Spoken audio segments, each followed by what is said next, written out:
Yes, I like to check. and you know, I hate it, you know, as a journalist who always wants people to be on the record when journalists go off the record. So even when I go and speak to a group and they say, well, our custom is off the record, I say, look, I'm not going to tell you anything off the record to a group of people that want to say on the record. So perfectly fine. Okay, thank you. We'll see if this goes viral. As Professor Laney mentioned, I've been in the business now almost 40 years, or maybe even 40 plus years. I've been at the Chronicle for 28 years, and I've been in this job as editorial page editor for 22 years, which, considering I'm on my 6th publisher since I've been in this job, I've been through a sale and a merger and a bunch of staff reductions.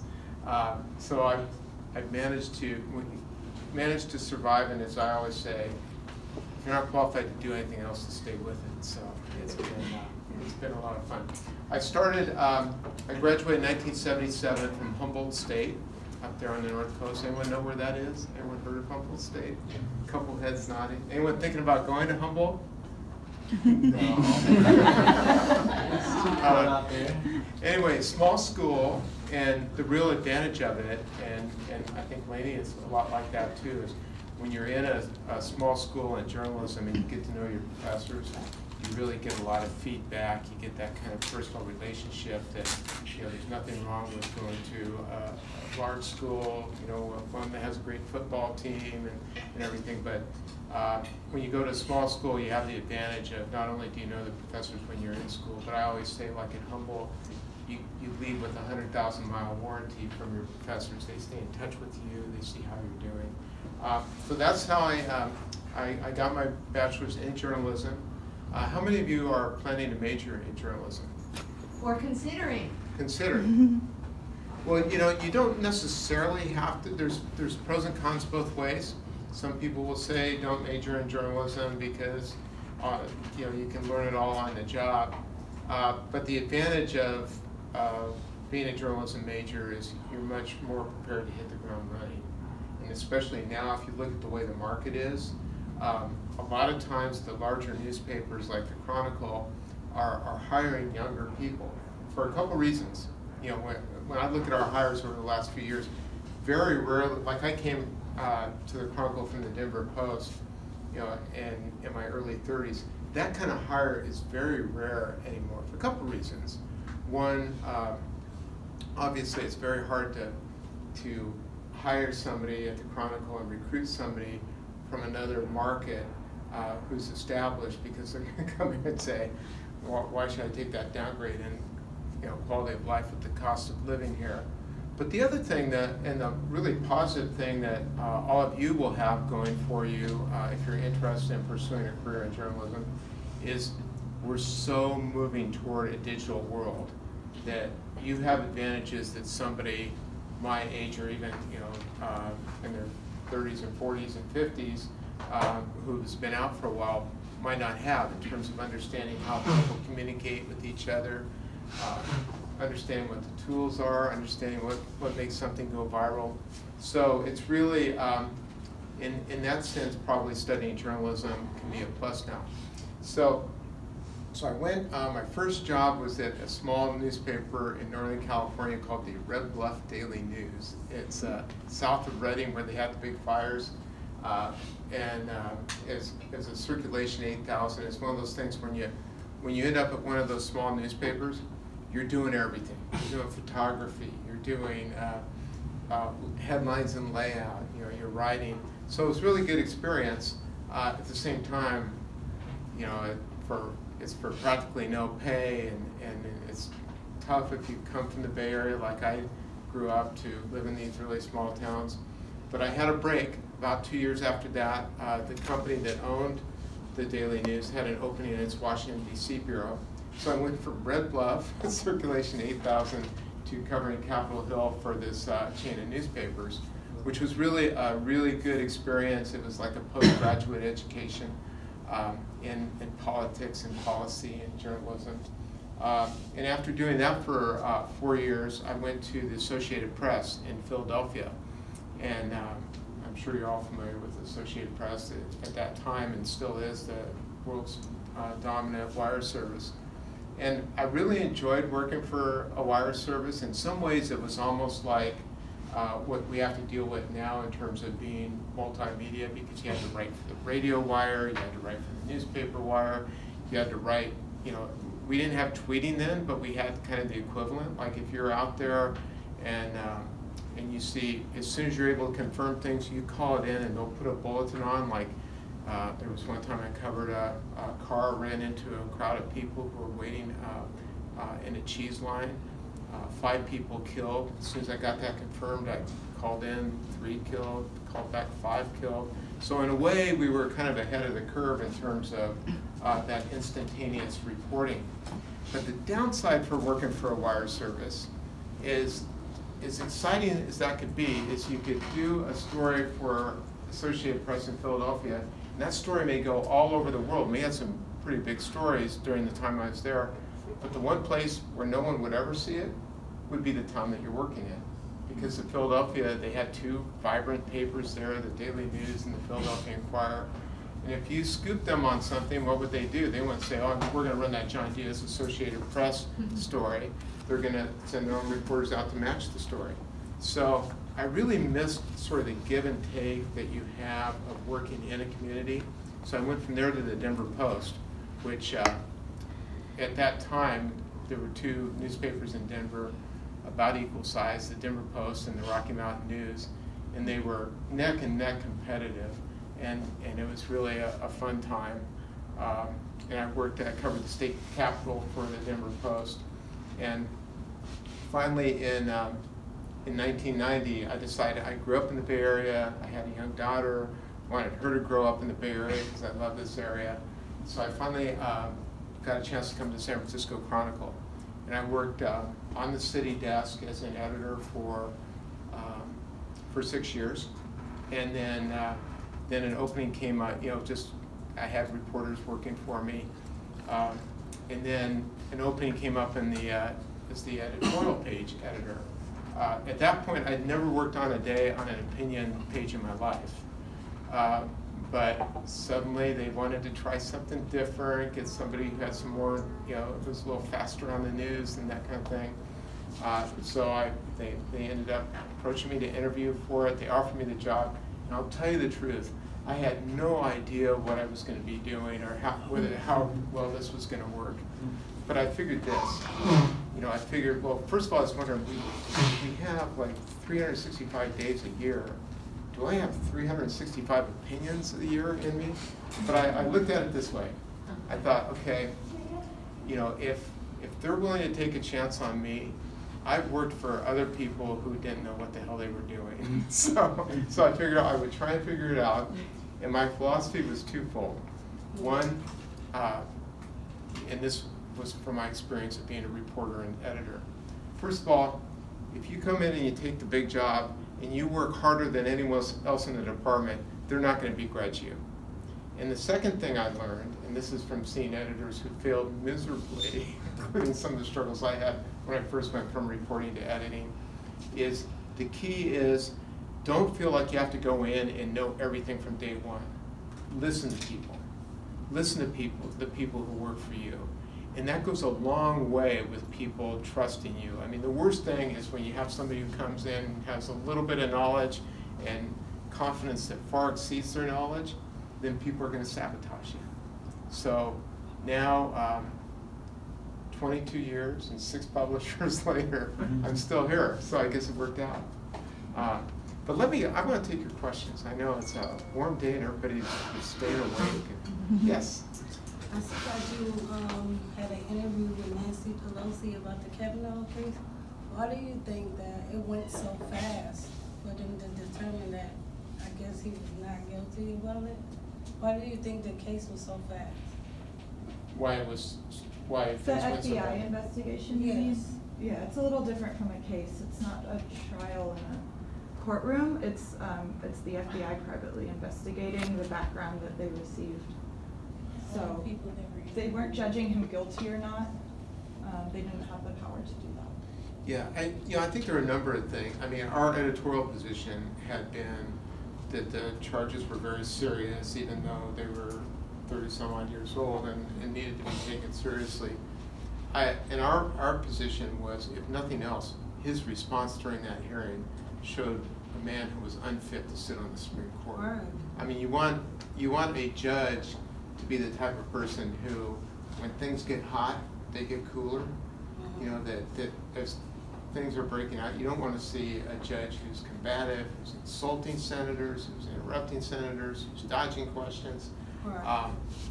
You know, realistically, it was probably an impossible case to prove beyond a reasonable doubt. As you point out, it was not a legal case, but still there were enough other questions about his judgment, about his temperament. I'll tell you, but to your question, why do I think things went so badly on it?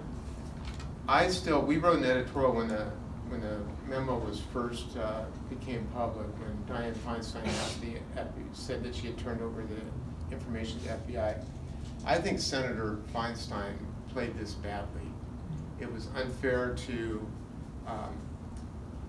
the accuser, it was unfair to the accused, it was unfair to her fellow senators, that she didn't, when she received that information back at the end of July, that she didn't, there were ways that could have been dealt with confidentially. She could have gone to the FBI then and you know, without giving up the name of Christine Ford Blasey, or Blasey Ford, but she did not, and as a result, it's kind of worst of both worlds. It was kind of unfair to Dr. Ford because things broke so late. There wasn't really time to look into it, and they did not, you know, interview all the witnesses. And it was unfair to Kavanaugh, you know, because it came on the 11th hour, and it looked like it.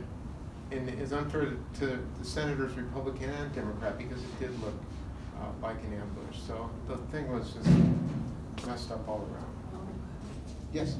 Doesn't every Supreme Court justice like go through a background check like before? Like why didn't I mean I understand like you're saying it's unfair, but when you're getting like my brother was a police officer, I remember when they did his background check, like they asked everyone, like our neighbors, like random people that like didn't even really know him. And I understand that like she should have turned that over maybe sooner, but like shouldn't they have dug deeper into that? Like shouldn't they FBI, and the FBI has been a mess ever since that Trump has been in charge of the FBI. I mean with the head of the FBI getting changed like all the time. So is it really fair to like people, I mean I don't think it's fair to blame her when the FBI should have done their job and like looked into it further, I think. You know, I suspect that if the FBI had some inkling that that was that accusation was out there, they would have gone to it. But it's kind of, I mean, it's hard in the concept of a background check. My understanding is that the standard background checks look at things 18 and above. So. I'm just saying, I feel like it should be more thorough for a Supreme Court check. It's just crazy. The FBI should like have the best background checks, and the Supreme Court is a lifetime appointment. I don't understand how they're not. Like, if there's that many people that accused him, even just Dr. Ford, and there's credible people like that, how do you not find that in the background? I mean, I don't understand. If they're not, otherwise you're just not trying to look for stuff. I think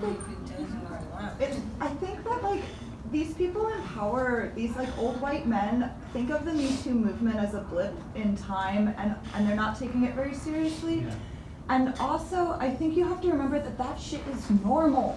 Yeah. That was totally normal until today. It's still totally normal for frat boys to get wasted and rape chicks all the time. You know what I mean? Like that's like a standard in college. And like I think you have to recognize that like they don't want to have to start looking at that because then everybody's going to be looking at them, and none of them were probably very good people, or still aren't. You know. Yes.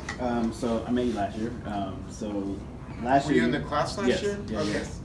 So last year you mentioned different class, I'm assuming. Different class. Okay, you passed it. Yeah. Yes. Same student. Same class, Same just class. different time, and now Jeremy's writing for the tower. So. Okay, great. Yes. Hi, Jeremy. Hi. Good to see you again. Good to see you again. So you mentioned last year how the newsroom is not as diverse as many people may think.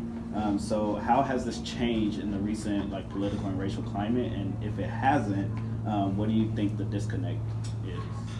You know, I think the big disconnect on diversity is really, it comes down to getting the net out and looking at all possible applicants. I mean, when I hire, I'm not looking for somebody I'm looking for the best possible people. I mean, 2 of the last 3 hires that I've had have been African American. Not because they're African American, but because they're the best people, and they're both doing a great job.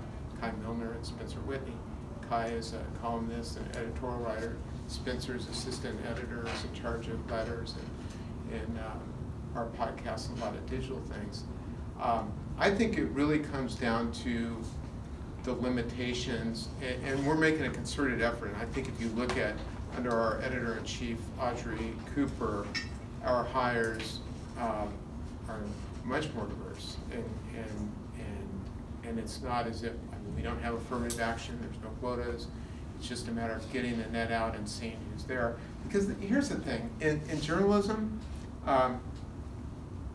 diversity is fundamental to people's knowing what's out there in terms of stories. I mean, it's not, it's like on my editorial board, the ages range from late 20s to early 60s.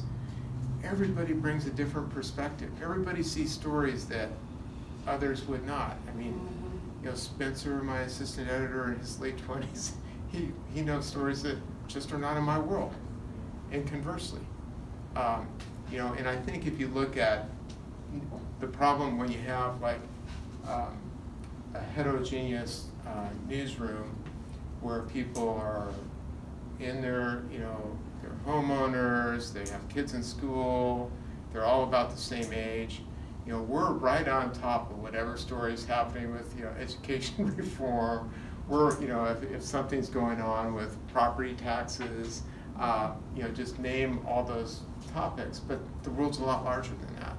So I think it is a concerted effort, but I think there's no magic formula to it, but I think it's knowing how to throw the net wide enough that you see who's out there and doing different things. I think it's also the journalism instructor's responsibility as well to help encourage and build confidence in all students and make the industry something that is attractive and really a place for all voices to be recognized and help students hone those talents, right? And I mean, it is a little bit of a old white guy's industry, right? Kind of, to be fair, in a way. I mean, less so than it was. Less so now, for Our sure, editor-in-chief is, 40 years old, Yeah. woman, and definitely dedicated toward diversity. But you're absolutely right. Industry as a whole. In fact, I just got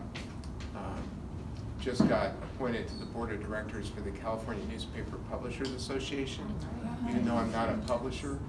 I went to my first meeting last week, and I walk in the room, and they're all older than me, which felt kind of good.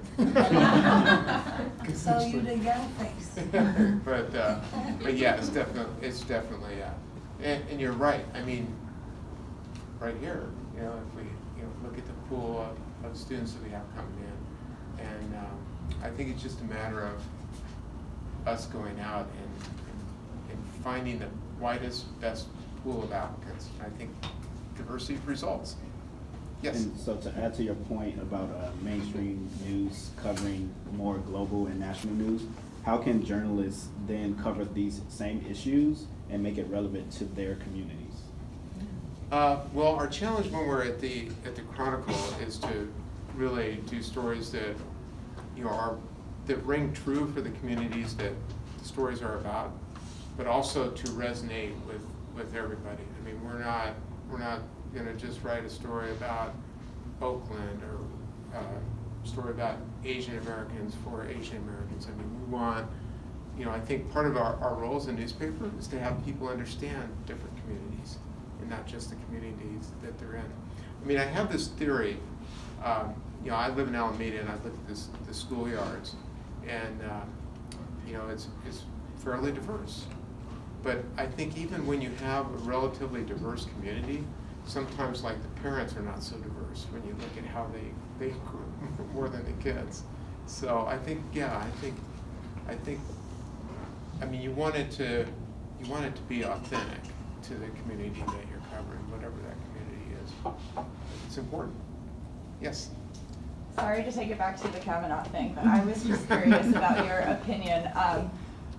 You know, I think like a big part of the timeline that we were discussing was the fact that the letter was leaked, correct? Did Feinstein actually release it, or was it leaked?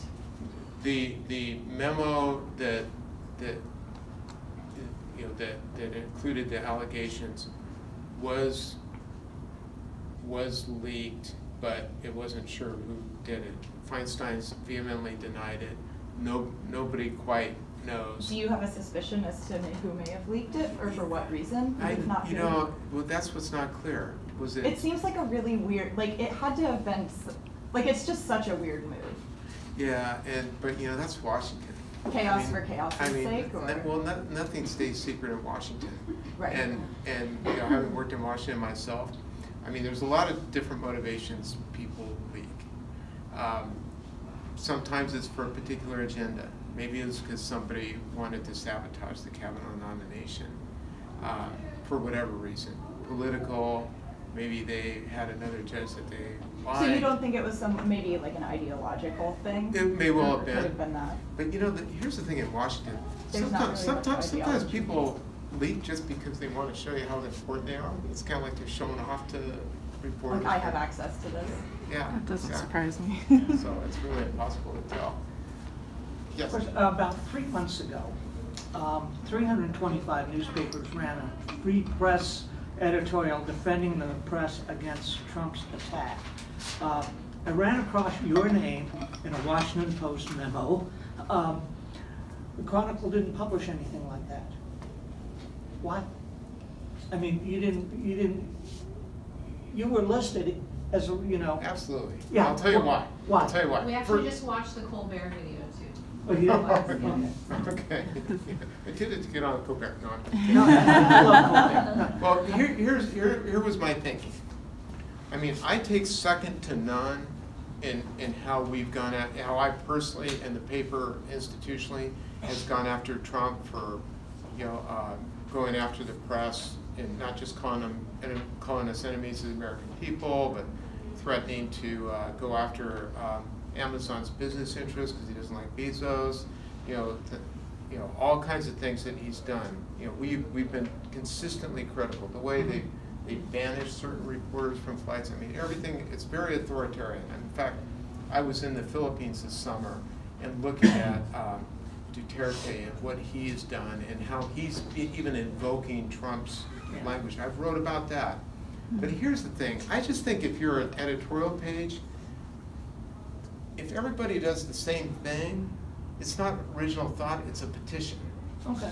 And my thinking is, I mean, how many, first of all, what effect did that editorial have? Did that get Trump to stop? Did it create a national conversation? And as Colbert was kind of mocking in that sense. But I think things are much more, the news media is shrinking. There are fewer and fewer voices than there used to be. It used to be there were 2 newspapers in every town. Now there's 1, and some of those are endangered in any metro area. I just think we need to be independent instead of instead of saying, oh yeah, us too. I just think that's I just think and I wrote about it, and I'm not surprised here in the Bay Area. A lot of people disagree with me, and I thought it gave me a chance to talk about what I see as the role of an editorial page, is that we don't take instructions from anyone. We are totally independent. I mean, I've worked for the Hearst Corporation, which is in New York, has owned us since November 2000. I mean, the number of editorials that we've written since Hearst has owned us is it has to be well into the thousands. They have never once killed an editorial. They have never once ordered an editorial. They have never once come back and said, you shouldn't have done that. Thousands of times. And if I'm not going to take orders from the Hearst Corporation, I'm not going to take them from the Boston Globe, even though I agree with them. It was just a matter of for me, it was a chance to make a statement, not about how we viewed about Trump, because I think, again, we were pretty well established on that, but how I feel about what is the role of an editorial page. Thank you. Jeremy? Tying on to that, what level of journalistic understanding does it take to remain neutral and just get facts when dealing with a conversation like that? Good question about what level does it take to be neutral. I think there's a difference between when you're working on the news side and when you're working on the opinion side. I mean, I today do not claim to be neutral. I claim to be independent. I think there's a difference. Like, I can criticize, I think I need to have the freedom to criticize Donald Trump 5-6 days a week, but on the 7th day, if he does something great, I should feel liberated to praise him. I'm still waiting for that 7th day. but that's how I see the role of the editorial page. News side, you put your opinion away. You know, your job is to be accurate. Our job is, by the way, to be accurate as well on the opinion pages. I think in some ways, when you're pounding the table and say this needs to be done or this bill needs to be defeated, it's just every bit as important. Error hurts every bit as much as it does in a news story. But for example, when I was a political reporter, which I was for most of my career before I went into opinion, I took it as a point of pride that people really didn't know where I was at politically. That they're kind of and I look at our political reporters like Joe Garofoli. It's so important when you're a political reporter to have sources on both sides. That once you are unfair consistently to one side, you're going to lose those sources, and your competition is going to get information. And I think it's just something that you train to do. It's that you discipline yourself to do. That even though you may feel really strongly one way or the other, but that's not the way. That you still have to be totally fair. I mean, not just both sides. Like if you're writing about something, not just okay on the side that I agree with, I'm going to make them sound really reasonable and logical, and I'm going to go find the craziest person on the other side to make them look crazy. I think you want to be fair in terms of accurate, and sometimes it's not easy to do, but I think it's important. Yes. What's your opinion on the Kanye visit to Trump? You tell me. We were trying to make sense of this Kanye visit. Was Trump just trying to distract from what was going on in Florida, or this or that? I mean, the remarkable thing about it is that the longest that Donald Trump has ever shut up? Definitely. with cameras there? Yeah. I would say, obviously it wasn't it was kind of sad in a way.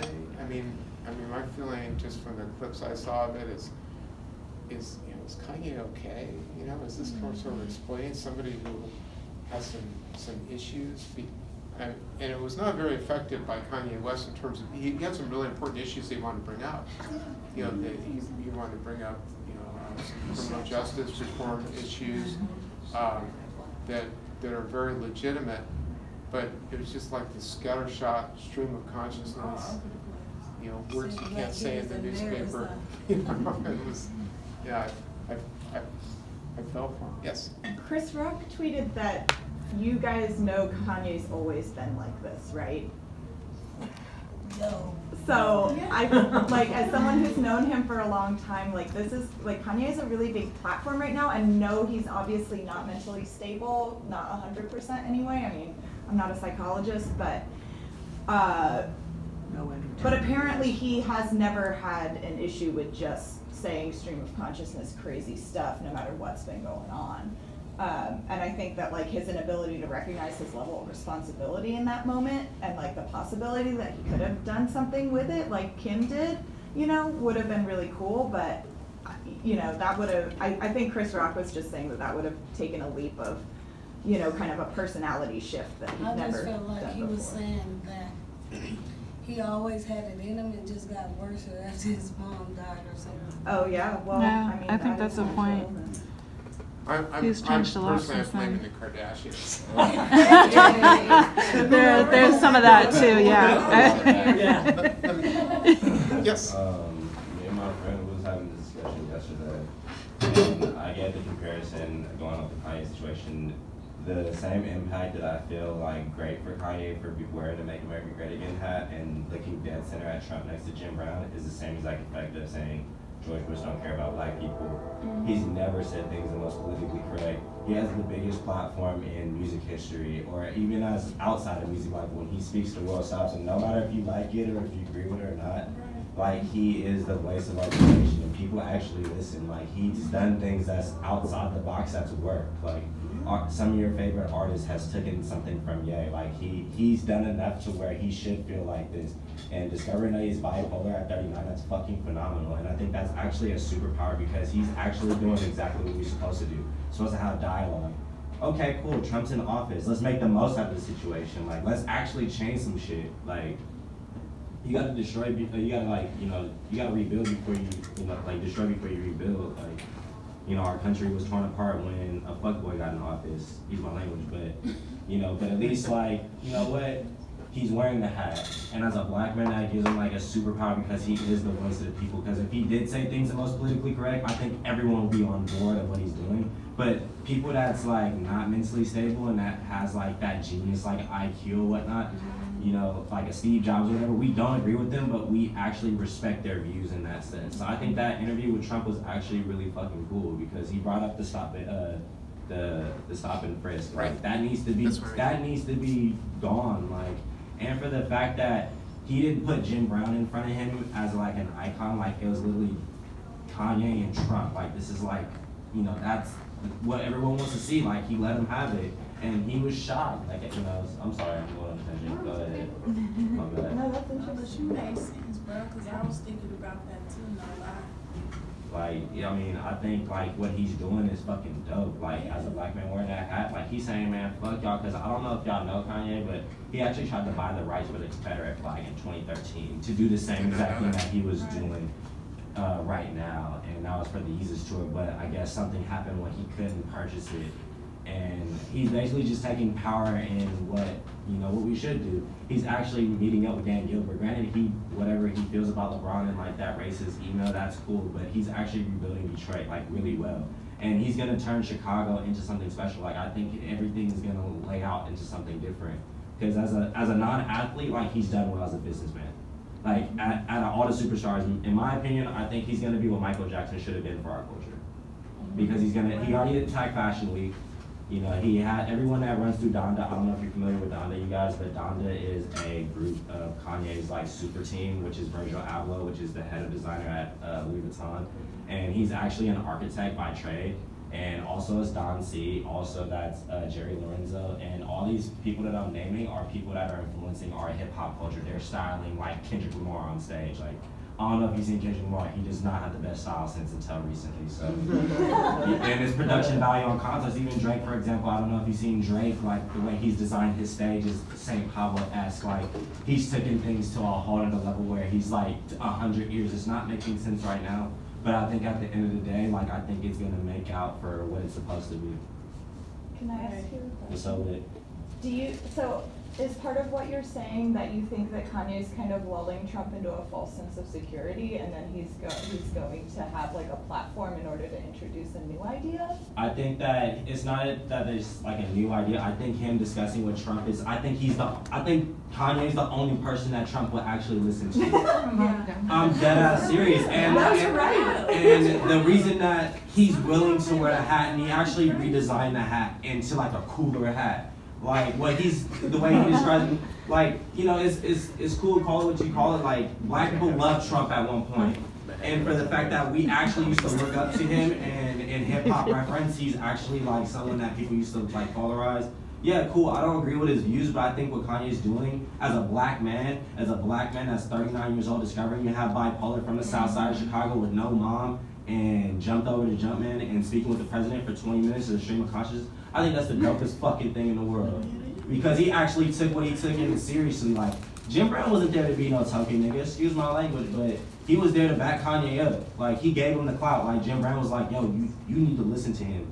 And I think he's the voice of the people that's trying to, you know, this new leaf of like, you know, fuck, if Donald Trump could be president, fuck, who else? Like, obviously, like, it's time to change. Like, honestly, I think he's playing his role, and it's gonna make sense when we actually go out and vote, and, you know, how we vote might be different. Like, you never know who might run. And it definitely doesn't do us any good maybe to ignore Kanye or to discount him, because like James says, people are listening, you know, whether we like it or not, or want to brush him off.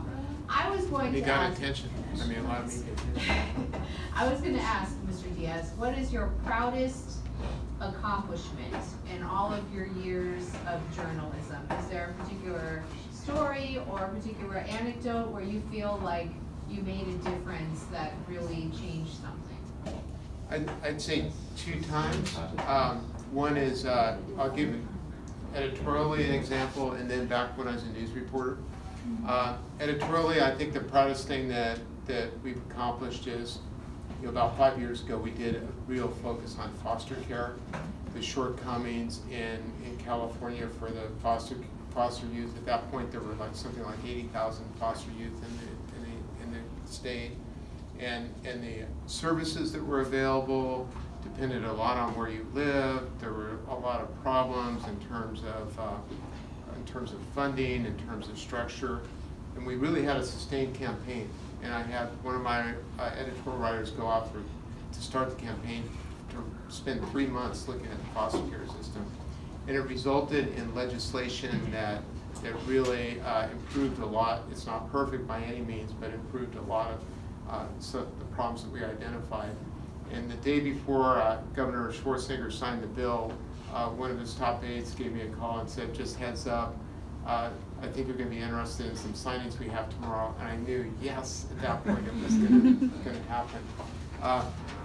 As a reporter, when I worked at the Denver Post, I think my proudest accomplishment is we heard about this child sex abuse at a daycare center, which led to a big investigation on this rural district attorney and how he was neglecting that case, and not only that case, but was he was a Republican district attorney, and how he was, when victims would come forward on sexual assault, he would put the victims through a polygraph exam, and all these cases that he was neglecting and things that he was saying. A big, long, sustained campaign. We got a lot of heat from the area initially, but then people came around. This was a district attorney who had not even been challenged, Doyle Johns, in 12 years, and he ended up losing his re-election 60-40. And the 2 sons of grandsons of the woman who ran the daycare center were convicted and sent to prison. That had to be far and away the most satisfying thing that I've done. All because of the publicity that you guys. It was a team, yeah, a reporting team that did that. Yes.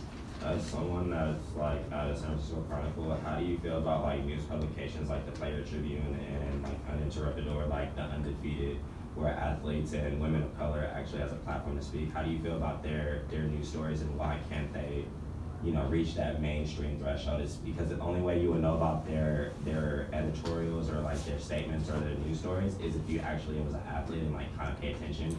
What do you think is the next level for like LeBron to, you know, since he's in LA, he's gonna have more of a platform, but like a Kaepernick or like a, you know, where can it go for an athlete to speak up on like political issues and not have to be looked at as just an athlete or as a student athlete or whatever? Like what can they do to, you know, change that narrative? Well, I read the Players Tribune, and I'll tell you, like when Steph Curry wrote about, you know, his daughters and you know, the role of sports for women.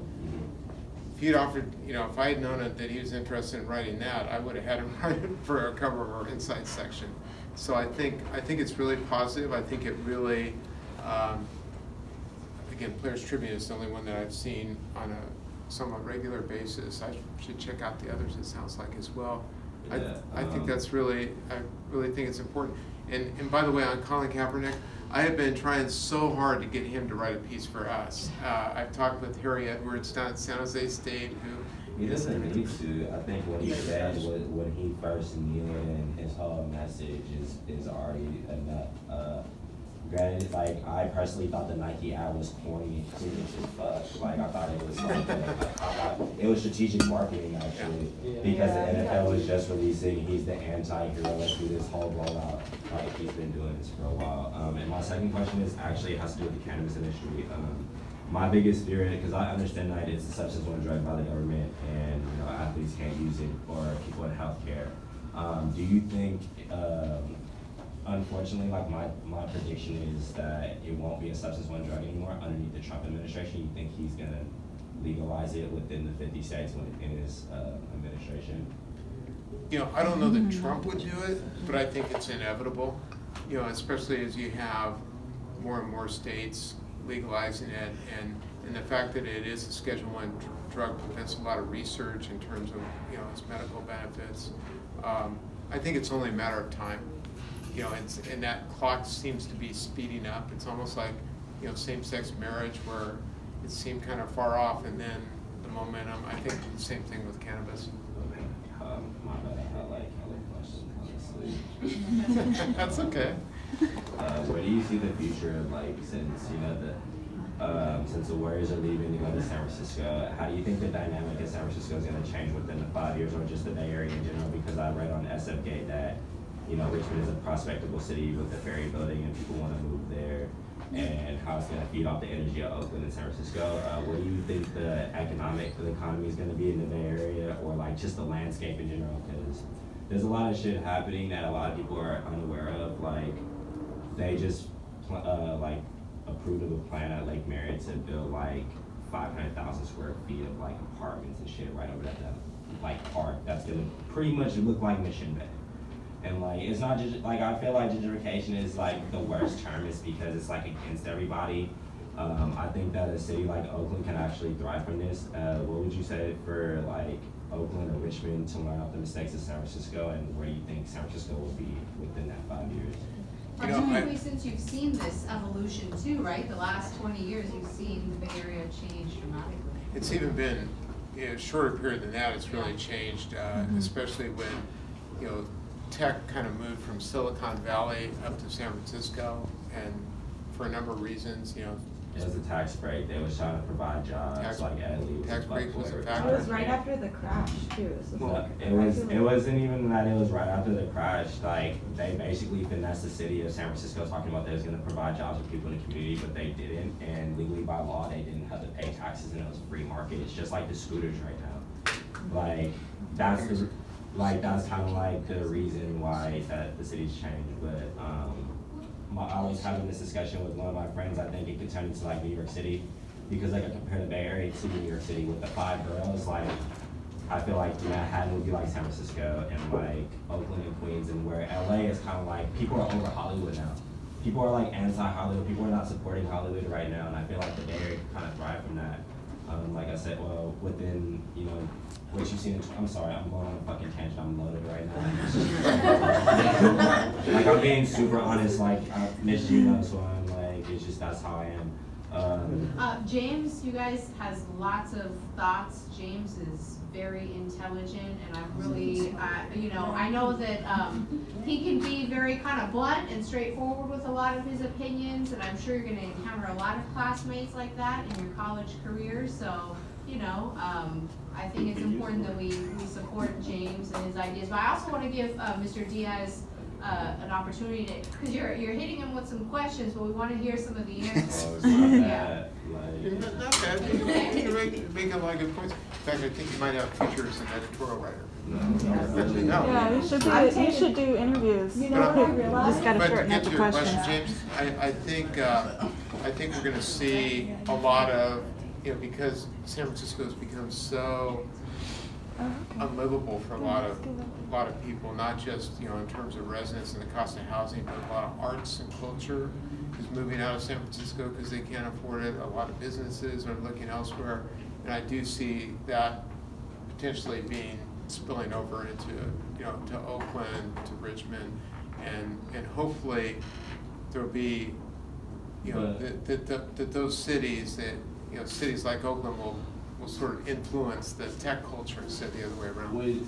But the thing is, like, me being a San Francisco native, like, the city's always gone through change, though. Like, we're in our own bubble here in the Bay Area, and especially in San Francisco, like, there's only one place in the world where people don't trip at spending, like, $10 for avocado toast. Like, that's, like, a norm. But I think the city's always gone through dynamics, but why would Oakland kind of embrace that? Is it because they're in debt and they have no choice, or this is, like, by choice, like, a good principality?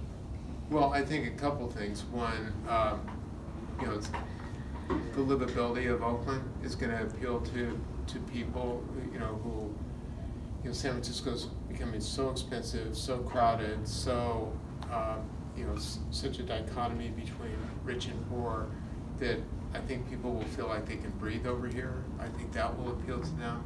I think for businesses, you can have a workforce that doesn't have to commute as far.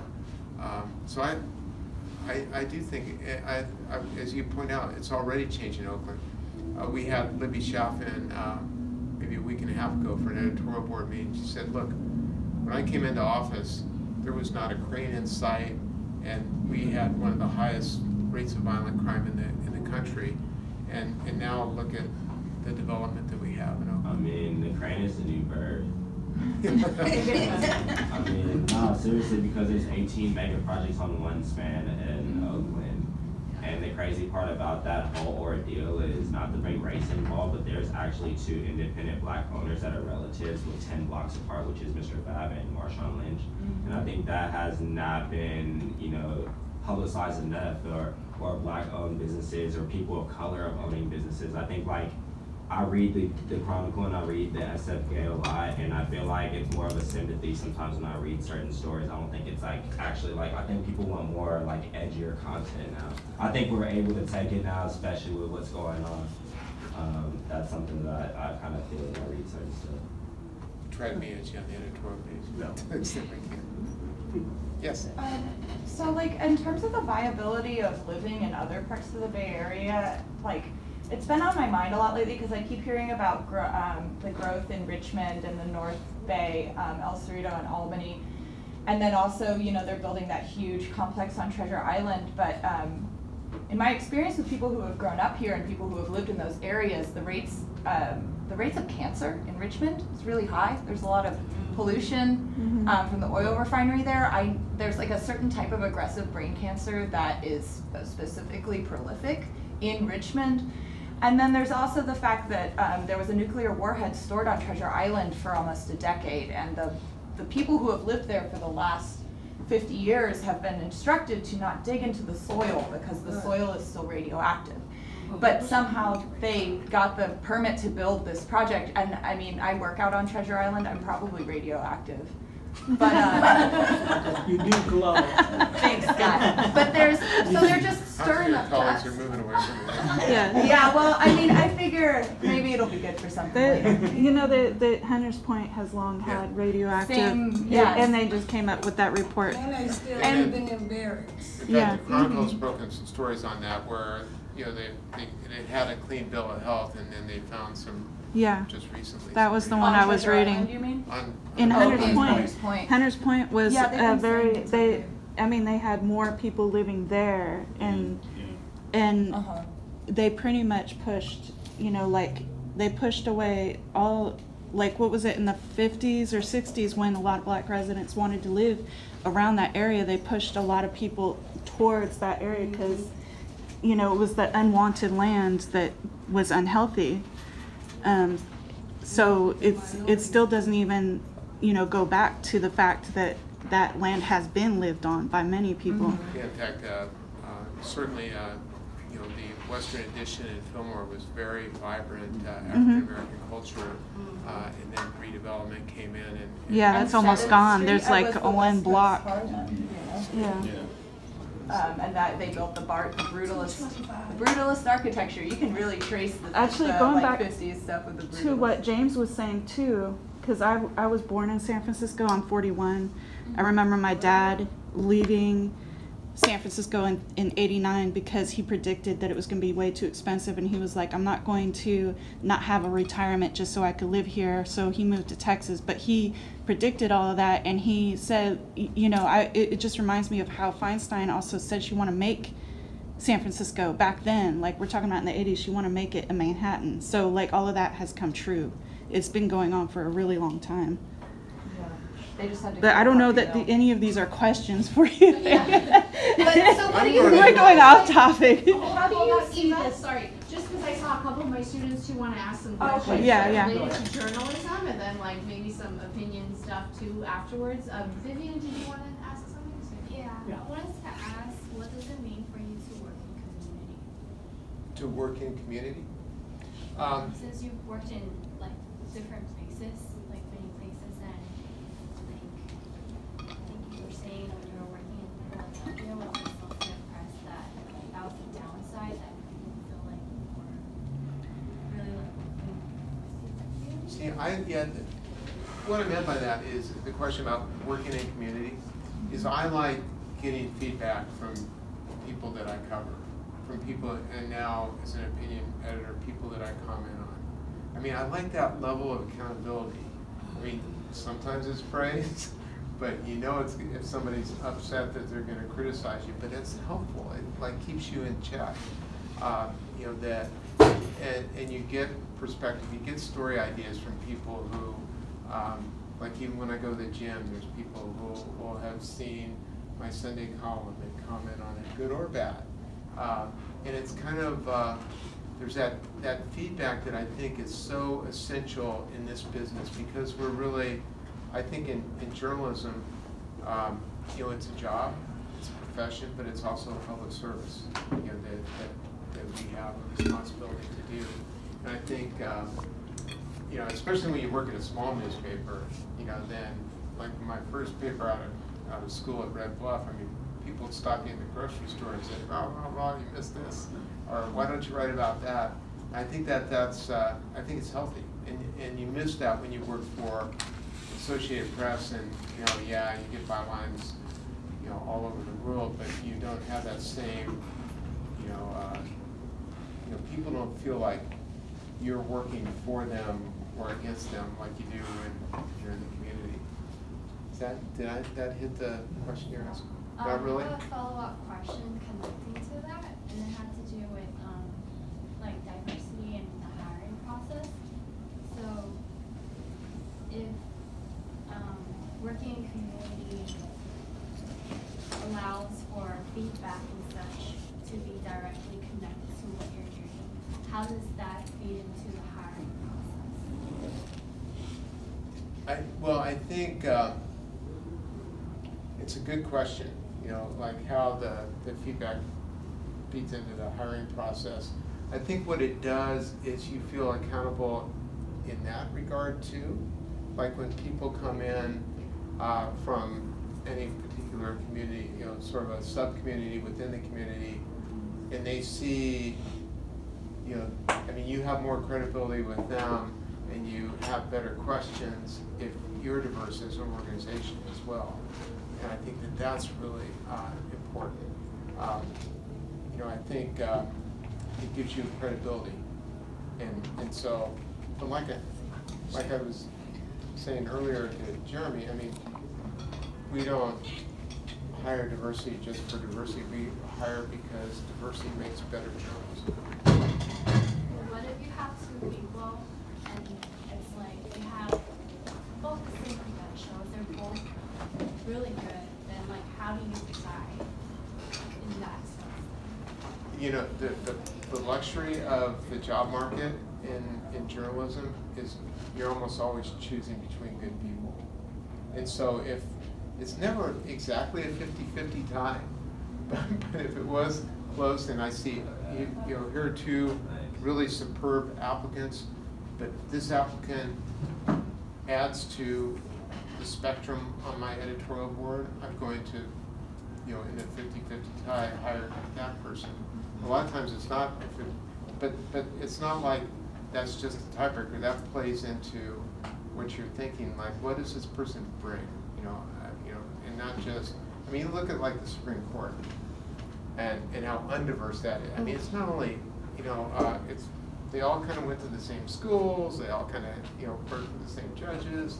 I don't know that that is as representative, not that, you know, you want people from Humboldt State on the Supreme Court, not available. But I think it's, I mean, it is a consideration. Yes? Is there internship involved? Yes, we do have internships. And usually we used to have, and I'm so glad to say this, is we used to have like paid and unpaid internships. Unpaid where people would be just, students would be coming for credit. We don't really have, and now we just have paid internships because there were some employment decisions, like court rulings, that really made it clear that you can't. And we were pretty, I would say when we had internships for credit, we were very vigilant about making sure that we're not just having somebody get coffee or make copies or, you know, do grunt work, but really give them a good experience with feedback. But my bias is that people were issued paid. And so we do have summer internships. In fact, if you're interested in next summer, I believe our closing time is somewhere around November, late November. So you can check out with HR, and if you do not, for whatever reason, if you can't find, you know, where to apply or whatever, shoot me an email. Okay. Yes, new question. Yeah, how will your election day routine would be different from another normal day? Pizza, lots of pizza. It definitely skews late. Let me put it this way. You know, we'll write editorials on election night as well. You know, usually I come in like around noon and kind of get things, the early edition out of the way, but it can oftentimes be a roller coaster, like in 2016, and now especially with, you know, as we go more and more digital, we were doing, you know, we'll do like live Facebook Lives from the newsroom. We plan on doing that again this election.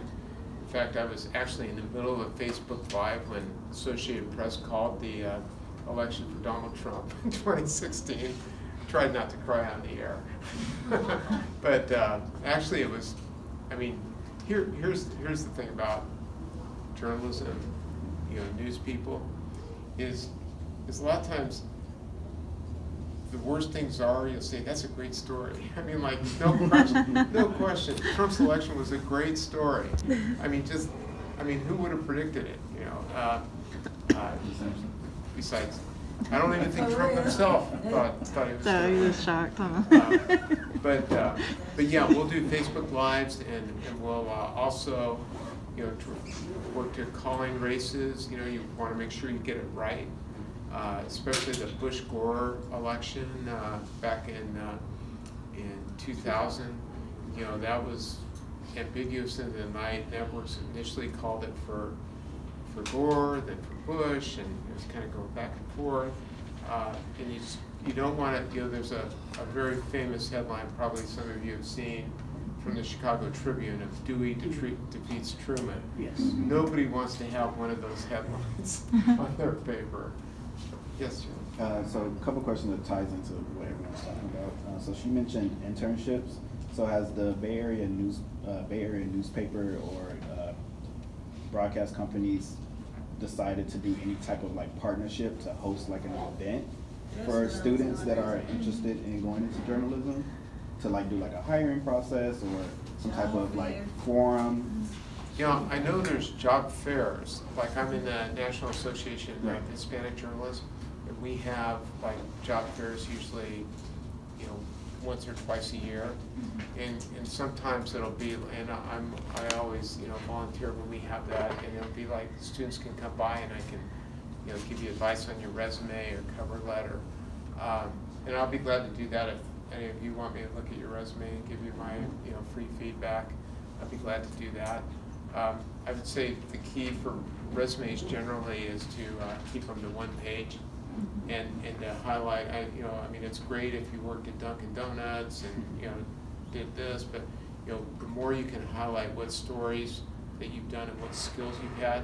Because I think when you're looking at a resume, the first thing that you're trying to figure out, okay, where does this person fit in? You know, what skills do they have? And especially multimedia skills, which I'm sure a lot of you have.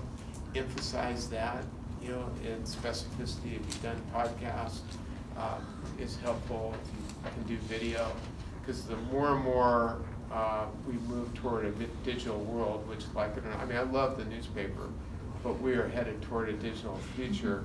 So the more that you can show those skills, it's going to put you ahead of the game. Now, I'll give you one other tip that, you know, that will instantly, when you're applying for a job, put you in the top 25%. And that's research the organization that you're interviewing with, and make sure, no matter what they ask you, that you let it be known that, like, if you're interviewing with the Bay Area News Group, that you're familiar with the major projects that they've done, and that you mention that you've done the research. Because the worst thing, and have your line down for why do you want to work for fill in the blank, the Chronicle, the LA Times, the Sacramento Bee, KPIX. You know, why do you want to work for us? And the more specific you can be in that answer, it's going to put you in that top 25%, because it's not uncommon, especially when we're interviewing for internships, when you ask somebody why you want to work for us. Well, you guys pay. Well, I want to stay in the Bay Area, or if they're from elsewhere, I want to come to the Bay Area. Instead of saying, well, I know that you're doing X kinds of stories, these are the kinds of stories I'd like to do, or you know, or even if it's a you know, something where in a way it's critical of the thing. Well, I notice you haven't done too many stories on this. I like doing that. You know, that you can show that, put you in the top 25%. And the other thing I would say too is when you have a cover letter, two things about the cover letter. One is it is a chance to showcase your writing, you know, and so make it active, make it, you know, give it a touch of creativity without going too wild, but that know that they're looking at the cover letter. They just don't want that nobody is impressed with the road thing. You know, my name is John Diaz and I'm applying for your internship at blah blah blah. I have done blah blah blah blah blah. You know, it's a chance to show your writing unfiltered. The other thing about it, have somebody proof it for you. Somebody who's good at proofing. Because when we have a stack of internship applications this high, what are you doing when somebody drops them off at the desk and says, hey, can you give me 3 of those? You're looking for reasons to put them in the reject pile. You see a spelling error, you see a grammatical error. Well, if they're not going to, you know, put out the best foot for me, why, you know, what are they going to do when, you know, I send them on an assignment? So, and the other thing about, you know, engaging in terms of showing that you've done a little homework on the, you know, on the company when you interview with them. Think about it like if I'm at, you know, ESPN and I send you out, if you show that, if you don't show that you've done a homework for an interview, am I going to send you out on a story where you're going to embarrass me? So you do those things, and I guarantee you're in the top 25%. I can't guarantee you get a job, but immediately you're in the top 25%. Nice. So would you give the same advice for someone like James if he wanted to enter an editorial to SF Chronicle about something that you all, you know, wrote or anything like that? Like, what key points do you look for when you're selecting those to be published? Well, I'd say generally if you're not an established author and you want to submit a piece, don't just send me the pitch, because if I'm not familiar with you and I really don't know, you know, how well you can write, how accurate you are, send the piece. Go ahead and take a chance on yourself that you'll be able to get it published somewhere. But the same advice too, having somebody proofread it. Whoever that, you know, if you have a copy editing class, whoever's the best copy editor, have them do it. And timeliness is everything, right? Yeah, time. and a little bit of luck sometimes helps too. When I was at the Denver Post, when I interviewed at the Denver Post, the day before I came in that morning, the day before I'd covered just an awful fatal fire in Camden, New Jersey for the Associated Press, and it turns out the New York Times ran that story. So when I was interviewing with the Denver Post that day, I had a story in the New York Times that day. So a little luck and a little bit of luck happens, helps. Well, we honestly cannot thank you enough for Thank taking you. the time to come here today.